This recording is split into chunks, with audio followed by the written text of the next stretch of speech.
Beleef jy ook dat dit nie goed gaan met ons volk se geestestoestand nie? Ons roep alle gemeentes, huiskerke en gelowiges en volksorganisasies op om aan hierdie aksie van ons deel te neem. Dis 'n volksverootmoedigingsaksie. Nou volksverootmoediging is nie dieselfde as persoonlike verootmoediging nie. Dit hou verband met mekaar, maar die fokus verskil. Volksverootmoediging gaan oor die volk se verhouding met die Here. Dit gaan oor volksetiek, nie oor my saligheid nie. Soos die bekende Romeine 1 afsluit met die vermaaning, nie net hulle wat die sonde doen nie, maar ook hulle wat goedkeuring daaraan gee. In 'n volk word sommige sondes aanvaarbaar en ander nie. As voorbeeld, in ons volk is moord onaanvaarbaar, maar saambly het aanvaarbaar geword. Volksetiek is dus die dinge wat die volkskultuur as aanvaarbaar beskou. Wanneer 'n sonde aanvaarbaar word, wanneer die volk dit goedkeur, dan is dit 'n volkssonde. Dit gaan dus oor die eer van die Here en sy verbond met ons volk.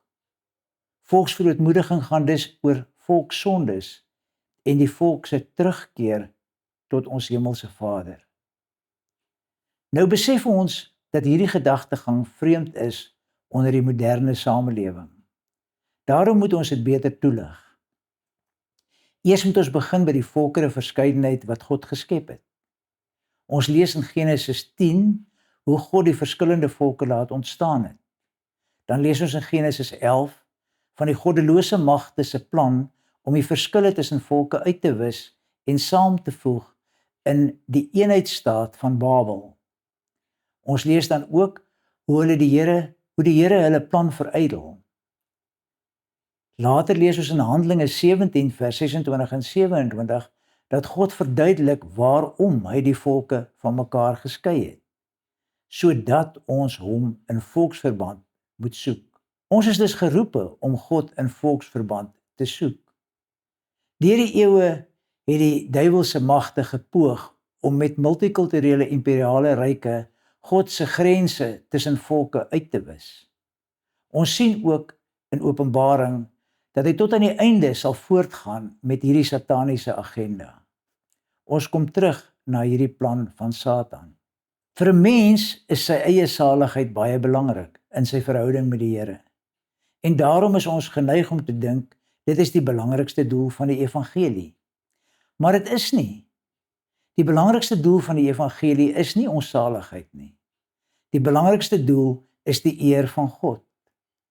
Vir hierdie doel het die Here 'n verbond met Israel gesluit. En hy het ook spesifieke verbondstrukture ingestel om sy eer te dra.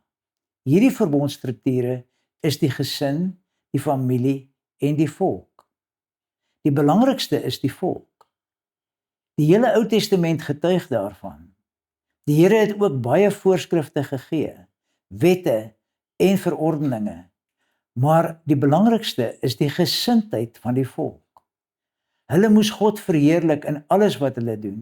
Israel moes vir hom 'n volk wees en hy sal vir hulle 'n God wees. Die Here het ook duidelike verbondsbeloftes gemaak. As hulle sy wette gehoorsaam en hom dien met 'n volkome hart, sal hy hulle seën sodat die seëninge hulle inhaal.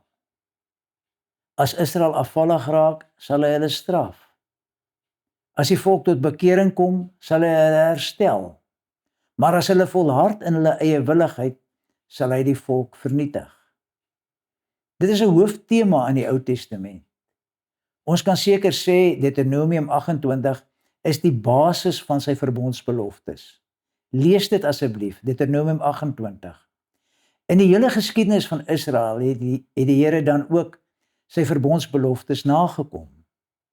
Onthou, alle Israeliete was nie gelowig nie. Toe die volk die Here gedien het, het die ongelowiges ook die voorspoed geniet. En toe Israel afgewyk het, was alle Israeliete ook nie ongelowig nie. Toe die Here die volk gestraf het, was die gelowiges saam verdruk. Dit is belangrik om te verstaan dat individuele saligheid en volksetiek interafhanklik is, maar dit is nie sinoniem nie. Dit is ook belangrik dat ons moet verstaan dat die Bybelse fokus nie individualisties is nie, en dat 'n volk ook nie veronderstel is om individualisties te funksioneer nie. Die mens is as sosiale wese geskep. Maar wat van die Nuwe Testament? Is volke se doel nou uitgedien? Of moet al die gelowiges nou opgaan in 'n geestelike volk? Baie dink so, maar kom ons gee 'n bietjie agtergrond. Kom ons begin met die verskil tussen volk en nasie. In 1953, toe ons Bybel vertaal is in Afrikaans, was daar nie 'n verskil nie. Nasie was net 'n anglisisme vir nation, wat dieselfde beteken het as volk. Maar wat het gebeur? Ons het nou al kennis geneem van Satan se plan om volke en volkskap te vernietig. Die rede is juis omdat volke God se belangrikste verbondstrukture is. Die Engelse woord vir volk was altyd nation. Maar in die 20ste eeu het die duiwelse agenda aanhoudend na nation verwys as die burgery van 'n staat. Uiteindelik het hulle daarin geslaag om die algemeen aanvaarde betekenis van die woord te verander. Die onsinnige gevolg is dat ons nou in Engels 'n volk 'n people moet noem, 'n mense. Daar is dus nou nie meer 'n Engelse woord vir byvoorbeeld die Franse volk nie. Hulle is nou net Franse mense. Net ter agtergrond, terug na die Bybel toe. Kom ons kyk na die Griekse woord ethnos. Hierdie woord ethnos kom 164 keer voor in die Nuwe Testament. In ons 53 vertaling word ethnos soms vertaal as volke, soms as volk, soms as nasies en meestal as heidene. Die sogenaamde direkte vertaling vertaal ethnos soms as heidense nasies of heidennasies. Volgens Strong's se leksikon beteken ethnos nie Israelitiese volk of volke of heidense volk of volke. Nou weet ons dat ons skrif met skrif moet vergelyk en ook die Bybelse konteks in ag moet neem. Meestal het die 53 Bybel ethnos net as heidene vertaal. Maar dit verwys nie bloot na 'n massa heidene nie. Dit verwys inderdaad na heidense volke. Ons moet ook kennis neem dat mense nie destyds so individualisties gedink het soos vandag nie. Die vertalers het beslis nie net 'n massa heidene in gedagte gehad toe hulle ethnos met heidene vertaal het nie. As ons skrif met skrif vergelyk en die konteks in ag neem, is dit vandag nodig om ethnos te vertaal as heidense volke. Let op die fokus van die sendingopdrag in Matteus 28. Aan my is gegee alle mag in die hemel en op aarde. Gaan dan heen, maak disippels van al die heidense volke en doop hulle in die naam van die Vader en die Seun en die Heilige Gees en leer hulle om alles te onderhou wat ek julle beveel het. Leer die volke om alles te onderhou wat koning Jesus beveel het. Dit beteken volke moet aan die heerskappy van Christus onderwerp.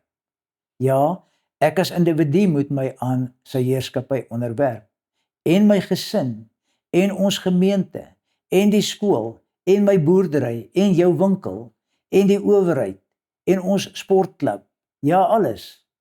Maar die eenheid waarbinne hierdie verbondsopdrag moet geskied, is die volk.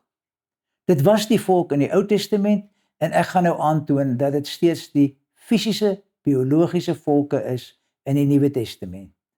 Baie belangrik is koning Jesus se waarskuwing in Matteus 21 aan die leiers van die Joodse volk, dat hy die verbondsopdrag van hulle gaan wegneem en aan ander volke gaan gee. Ons moet ook onthou dat hy toe reeds die verbondsopdrag van die 10 stammeryk weggeneem het en ook daarmee die Jode gewaarsku het dat dit met hulle ook kan gebeur. Ons lees Matteus 21 van vers 33 af. Luister na 'n ander gelykenis. Daar was 'n sekere huisheer wat 'n wingerd geplant het. En hy het 'n heining daarom gesit en 'n parskuip daarin gegrawe en 'n wagtoring gebou. En hy het dit aan landbouers verhuur en op reis gegaan. En toe die vrugtetyd nader kom, stuur hy sy diensknegte na die landbouers om sy vrugte te ontvang. Maar die landbouers het sy diensknegte geneem en een geslaan en 'n ander doodgemaak en 'n ander gestenig.